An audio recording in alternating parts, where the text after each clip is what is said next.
사랑하는 우리 수원 시민 여러분, 그리고 경기 남부의 도민 여러분, 대한민국 국민 여러분, 이준석입니다. 반갑습니다. 오늘 이렇게 경기도 인천 일대를 돌면서 계속 인사를 드리고 있습니다. 제가 이래봬도 화성 국회의원 아닙니까? 수원에 왔습니다, 여러분. 내일은 동탄 호수공원에서 또 오후에 유세를 하게 되어 있습니다. 저는 경기 남부의 국회의원으로서 우리 경기 남부를 사랑합니다. 왜냐하면은 이 경기 남부야말로 대한민국의 미래 산업, 그리고 가장 젊은이들이 꿈을 키워나가는 그 공간이기 때문입니다. 그렇지 않습니까? 이준석! 이제 6개월 동안 지속된 계엄의 역사의 마무리 찍을 선거가 다가오고 있습니다. 6월 3일이면 딱 계엄으로부터 반년입니다. 그동안 대한민국 어느 방향으로 가야 될지 길을 찾느라 고생을 많이 했습니다. 그런데 이제 3일 뒤에 우리의 선택으로 대한민국이 과연 어느 방향으로 갈 건지 결판이 납니다. 저는 그런데 오늘 이렇게 외칩니다. 대한민국이 6월 3일에 선택해야 될 길은 좌도 우도 아니고 앞으로 가는 길이다. 동의하십니까? 이준석!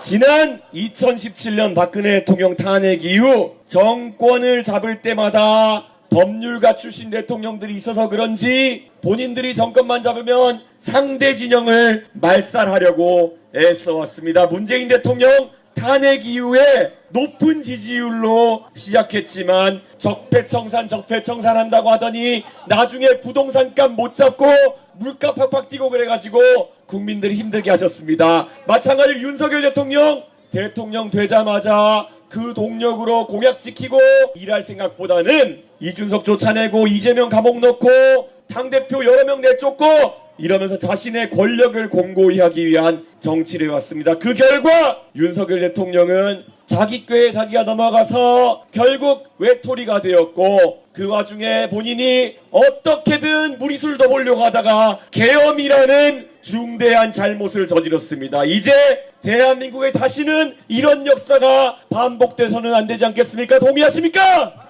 이준석! 우리가 이 갈등의 씨앗을 키워나가면서 다투고 있는 사이 대한민국을 제외한 다른 나라들은 경쟁을 시작했습니다. 과학기술 패권 경쟁을 통해서 누가 더 AI 잘 만드나, 누가 더 반도체 잘 만드나, 누가 더 배터리 잘 만드나, 누가 전기차 잘 만드나, 이 경쟁에 이미 중국은 우리보다 앞서 나가는 분야들도 많습니다. 이것을 우리가 해결하지 못하면은 우리는 영영 뒤처지고 말 것입니다. 이곳 수원은 저희 외삼촌도 삼성전자에서 젊은 시절부터 일하면서 꿈을 키워왔지만은 대한민국의 수출 산업의 중심이 되는 전자산업과 반도체 산업이 커나갔던 공간입니다. 이제 경기 남부 전역에서 우리는 대한민국의 수출 상품을 만들어내고 있습니다. 그런데 어느 순간 들려오는 소식들이 심상치가 않습니다. 처음으로 삼성전자가 메모리 부분에서 다른 곳에 뒤처지는 또는 고전을 하고 있다는 얘기가 나옵니다. 이럴 때 저는 우리 대한민국이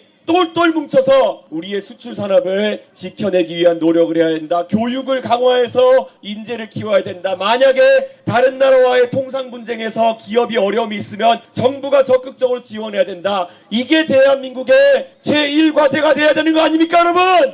이준석!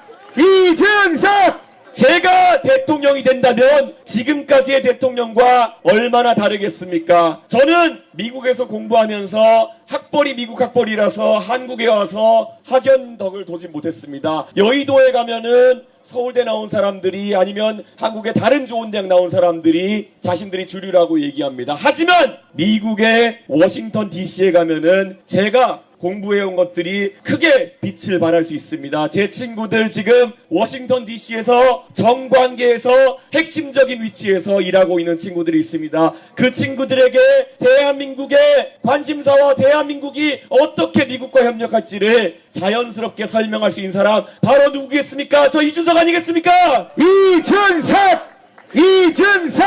원래 미국 사람들과 협상할 때는 논리적으로 이성적으로 그쪽이 반박하기 어려울 정도로 준비해서 가야 되는 겁니다. 그런데 이번에 TV토론 3번 진행하는 거 보셨을 겁니다. 이재명 후보 제가 나름 합리적인 질문들을 던졌습니다. AI에 100조 쓰겠다는데 어디 쓰시겠습니까? 이재명 후보 답 제대로 못했습니다. 왜 그렇겠습니까? 이재명 후보 지금까지 한국에서 정치해오면서 본인이 해왔던 방식이 누가 어려운 질문하면은 극단적이시네요. 이렇게 얘기한다든지 아니면은 누가 어려운 질문하시면은 세상 더 살아보라는 듯이 훈계한다는 듯이 그런 게 지금까지 이재명 후보가 살아온 방식이기 때문입니다. 이 방식으로는 워싱턴 가가지고 한 사람도 설득하지 못합니다. 망신당하고 올 겁니다. 그렇지 않습니까 여러분? 이준석! 이재명 후보가 대한민국 정치에서 위기에 빠지면 어떻게 했습니까? 자기 밑에 있는 국회의원들 다 불러다가 자기 방탄하라고 합니다. 그리고 자기를 따르는 당원들 모아서 문자폭탄 보내게 유도합니다. 이런 식으로 트럼프 전화번호 알아내가지고 문자폭탄 보낸다고 대한민국과 미국 관계가 풀리겠습니까? 이제 미국과의 관계 풀어낼 사람은 미국을 잘 알고 논리적으로 합리적으로 트럼프 대통령과 이야기할 수 있는 사람입니다. 그리고 외국 정상과 이야기할 때는 통역 끼고 이야기하면 된다고 하지만은 제가 만약 대통령 되면은 완전 새로운 판이 짜일 겁니다. 상상해 보십시오. 제가 미국에 가서 정상회담도 하고 시간을 쪼개가지고 미국의 CNN, 팍스뉴스, 블룸버그 나가가지고 대한민국의 입장을 미국 국민들에게 직접 전달하면 어떻겠습니까 여러분? 이준석! 그리고 제가 제 친구들 중에 금융계로 진출한 친구들 월스트리트에 엄청 많습니다. 그 사람들에게 저는 소리 높여 외칠 것입니다. 대한민국은 투자자에게 프렌들리한 나라 될 것이다. 투자자들이 원하는 것들을 경청할 것이다. 한국에 투자하라. 바이 코리아 제가 얘기하겠습니다. 이준석!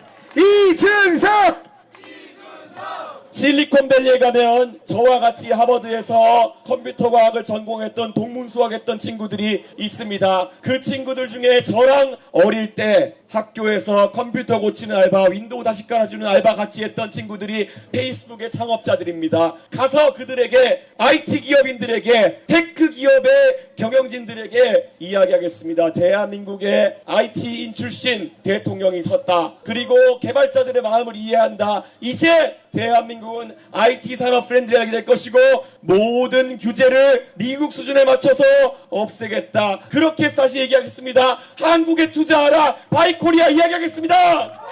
이준석!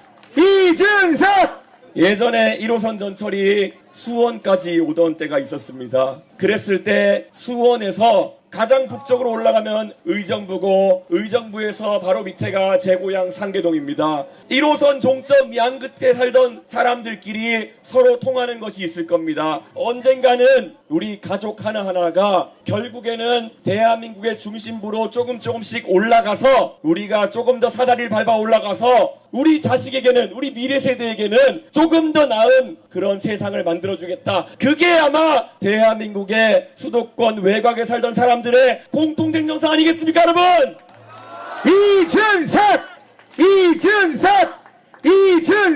그 꿈을 이루기 위해 상계동에 살던 저희 가족은 저희 아버지 어머니는 본인이 조금 덜 먹고 덜 입더라도 내색하지 않으셨습니다. 아들에게 조금이라도 더 나은 교육을 물려줄 수 있다 한다면 그것으로 족하다는 생각으로 살아왔습니다. 그런데 이것이 어떻게 저희 가족만의 이야기겠습니까? 여기 계신 모든 분들 아버지 어머니께서 본인들에게 더 나은 것을 물려주려고 하던 그 모습 기억하실 겁니다. 조금 덜 입고 덜 먹다 하더라도 내 교육비는 아끼지 않았던 아버지 어머니의 모습을 기억할 것입니다. 저는 이게 대한민국이 다른 나라보다 빠르게 산업화와 민주화를 이룩할 수 있었던 그 본연의 힘이라고 생각합니다. 저는 대한민국을 너무 사랑합니다. 제 조국 대한민국이 아니었으면은 저는 지금 이 자리에서 여러분에게 대한민국의 지도자가 되겠다는 이야기를 하지 못할 것입니다. 오직 기회가 살아있고 그 사다리가 살아있는 대한민국만이 이것을 가능하게 해줬습니다. 저는 그래서 저희 가족의 꿈,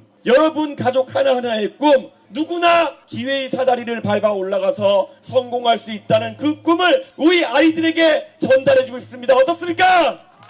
이준석! 우리 아이들의 꿈, 저는 대한민국에서 후세에 좋은 것만 물려주려는 정신, 빚을 물려주지 않으려는 정신, 이게 지금 대한민국의 정치를 풀어나가는 데 있어서 굉장히 중요하다고 생각합니다. 우리가 어릴 때도 많이 들었고 지금도 아이들한테 얘기합니다. 이상한 아저씨가 와가지고 맛있는 거 사준다고 하면 따라가지 마라. 우리는 그렇게 가르칩니다. 그런데 이재명 후보가 우리한테 와서 이걸 해주겠다 저걸 해주겠다 하고 있습니다. 따라가면 안 되는 거 아닙니까 여러분? 이준석! 아니 유괴범이라는 사람은 자기 돈으로 사탕이라도 사서 들고 오지, 이 사람은 여러분이 낸 혈세를 가지고 여러분을 꼬시려고 하는 겁니다. 말이 됩니까 여러분? 저는 이 희대의 파퓰리스트와 싸우겠습니다. 왜냐? 대한민국의 정신은 절대 미래 세대에게 나쁜 것을, 빚을, 부채를 물려주는 게 아닙니다. 그런데 이재명 후보가 말하는 것들 우리 보지 않았습니까? AI 산업에 100조 투자하겠다는데 세 가지만 들어보시라 그랬는데 무엇인지 똑바로 말을 못합니다. 그 외에도 간병비, 건강보험 혜택을 주겠다고 하는데 그게 15조 가까운 금액인데 몇 퍼센트를 줄지 모르겠지만 재원 마련 어떻게 할 것이냐? 답이 없습니다.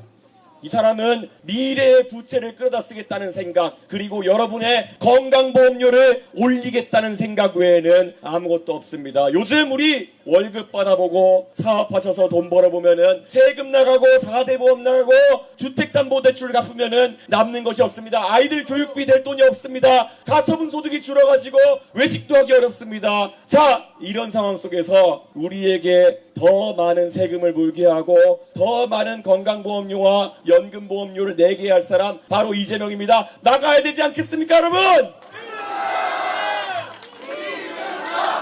만약에 우리가 낸 혈세를 바탕으로, 우리가 낸 건강보험료를 바탕으로 해서 우리는 병원 자주 가기도 않는데 누군가는 도덕적 해이로 매일매일 병원에 출근한다 그러면은 그것은 그냥 불공정한 것입니다. 제가 통계를 뽑아보니까 1년이 365일인데 1년에 366번 이상 병원 가는 분들이 몇천 명이 된다고 합니다. 말이 안 되지 않습니까 여러분? 물론 만성질환 때문에 자주 가시는 분들도 있겠지만은 그분들 빼고 하는 이야기입니다. 거기에 더해가지고 대한민국의 의료보험 중에 보면은 과학적으로 효과가 입증되지도 않았는데 말 그대로 포퓰리즘에 따라가지고 건강보험 급여화를 한 것들도 있습니다. 이런 거 철저하게 계약해서 여러분이 내는 건강보험료 줄여야 되는 거 아닙니까?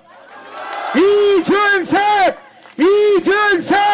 저도 정치 이제 14년째 해오지만은 정치 쉽게 하려면은 쉽게 할 수 있습니다. 됩니다. 해드릴게요. 좋습니다. 이 말만 하면은 포퓰리스트 살아갈 수 있습니다. 그런데 저는 약간 다릅니다. 저 이제 나이 40입니다. 프랑스에는 30대의 마크롱 대통령이 되었고 연금개혁, 노동개혁 철저하게 진행했습니다. 인기가 떨어진다 하더라도 마크롱 대통령은 밀어붙였습니다. 왜 그렇겠습니까? 마크롱 대통령 30대의 대통령이 됐으면은 40년, 50년 그 뒤에도 살아서 자신이 한 선택에 대한 책임을 져야 되는 그런 대통령입니다. 저도 마찬가지로 제가 대통령이 되면 제가 살아서 제가 한 선택들에 대한 평가를 받아야 되는 사람입니다. 저는 제가 미래의 저에게 부끄러울 만한 선택을 하지 않겠습니다. 그래서 저는 이번 선거에서 죄송합니다, 돈이 없습니다, 지금은 어려울 것 같은데요, 안 될 것 같은데요 라는 이야기를 하겠다고 결심했습니다. 여러분, 대한민국을 살리는 길이 이 길 아닙니까? 이준석! 우리는 지난 45년 만에 계엄이라는 사태를 처음 겪어봤습니다. 많은 국민들이 놀라셨을 겁니다. 이 계엄이라는 것이 어떻게 2024년에 발생할 수 있는 것인가. 자, 그래서 계엄을 일으킨 세력은 철저하게 청산되어야 됩니다. 그런데 그 계엄 세력이 청산된 자리를 포퓰리스트가 들어오게 되면 그것도 잘못된 일입니다. 우리가 30년 전에 무엇을 겪었습니까? 정확히 27년 전에 저는 기억이 납니다. 저는 중학생이었습니다. 그때 대한민국에 IMF 외환위기가 터졌습니다. 그때 IMF 외환위기 때 저는 기억이 납니다. 제 친구들 용돈을 못 받아가지고 마음이 아프고 제가 그 친구들이랑 놀러 가가지고 항상 그 친구 걱정하고 했던 기억이 납니다. 맥도날드에서는 300원짜리 햄버거, 500원짜리 치즈버거가 나와가지고 불황 상품들이 판매되기 시작했습니다. 그때 제 마음이 얼마나 아팠겠습니까? 왜 저 친구는 저런 고통을 겪어야 되는 것일까? 전쟁 호환 마마만큼이나 무서운 것이 바로 외환위기입니다. 멀쩡한 집에 가장이 실직을 하고 우리가 90년대에 IMF 뒤에 몇 년 뒤에는 다 아시는 것처럼 카드 대란이 터졌습니다. 여러분, 빚내서 쓰자는 사람들의 말로가 보통 그렇게 되는 것입니다. 그런데 이재명 후보 잘 아시지 않습니까? 호텔을 예약했다가 취소하면 경제가 살아난다는 호텔 경제학, 이런 식으로 경제 돌리다가는 폭탄 돌리기에서 망하는 거 아니겠습니까? 이준석! 그리고 대한민국이 국가 부채가 많아지면 어떻게 하느냐는 솔직한 질문에 대해 가지고 기축통화국 같은 것으로 만약 답을 한다면 그 사람은 정말 대한민국의 경제를 엉뚱한 곳으로 몰고 날 사람입니다. 45년 만에 내란 사태를 극복하고 30년 만에 환란 사태를 맞이할 수는 없습니다. 여러분, 막아야 되지 않겠습니까?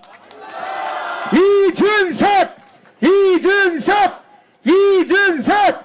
여러분, 우리 대한민국, 아까 말씀드린 것처럼 저는 이 대한민국을 너무 사랑합니다. 왜냐하면 오직 우리 대한민국에서만 저의 이야기는 가능했기 때문입니다. 그리고 저는 믿습니다. 여러분의 자녀, 손녀, 손자에게도 동일한 꿈을 꿀 수 있게 해주고 싶은 것이 저의 소망입니다. 제 지역구 동탄에서 다닐 때마다 그 아이들 눈 하나하나에 있는 꿈이 보입니다. 그 꿈을 지킨다는 것이 저에게 얼마나 소중한 것인지 매일 깨닫습니다. 여러분, 예전에 저와 반대 진영에 있는 사람들이 가재, 붕어, 개구리가 되어도 잘 살 수 있는 세상을 만들어주겠다 이렇게 얘기했습니다. 그런데 여기 계신 어느 누구도 자기 자식을 가재, 붕어, 개구리가 되는 것에 만족해서 키우고 싶은 분들 없을 것입니다. 언젠가는 내가 우리 아이를, 우리 다음 세대를 열심히 키우면 그 아이가 가장 높은 곳을, 가장 좋은 곳을 꿈꿀 수 있는 그 희망이 살아있는 사회, 그게 우리 대한민국 아니겠습니까?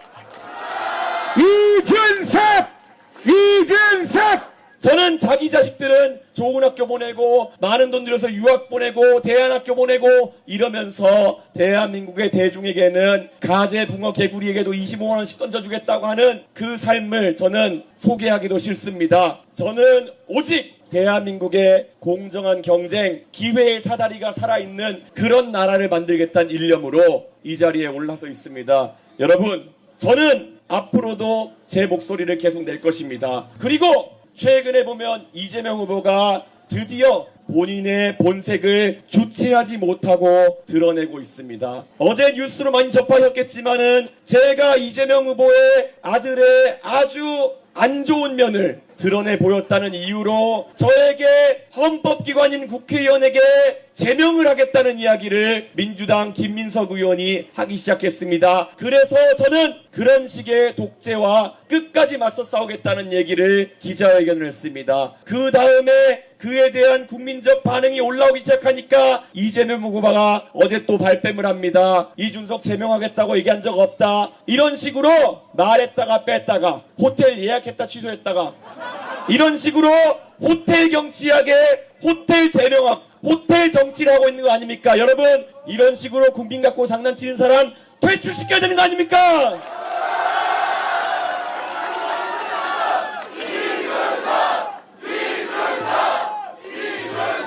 삼권 분립을 우습게 하는 사람이 대통령이 되면은 안 됩니다. 윤석열 대통령, 대통령이면 뭐든 할 수 있다는 착각에 계엄 같은 큰 사고를 치고 말았습니다. 그런데 이재명 후보는 만약에 집권하게 되면은 입법권과 행정권을 독점하게 되고 거부권도 쓸 필요가 없습니다. 그리고 이재명 후보 지금 민주당의 다수 의석을 활용해서 사법부에 대해서 특검을 하겠다고 벼르고 있습니다. 그리고 자기 대통령 되면 자기 재판 안 받게 하는 재판 중지시키는 법을 만들겠다고 지금 선언한 상태입니다. 이 사람 삼권 분립에 대한 이해 자체가 없는 사람입니다. 우리는 이런 사람을 독재자라고 합니다. 그렇지 않습니까?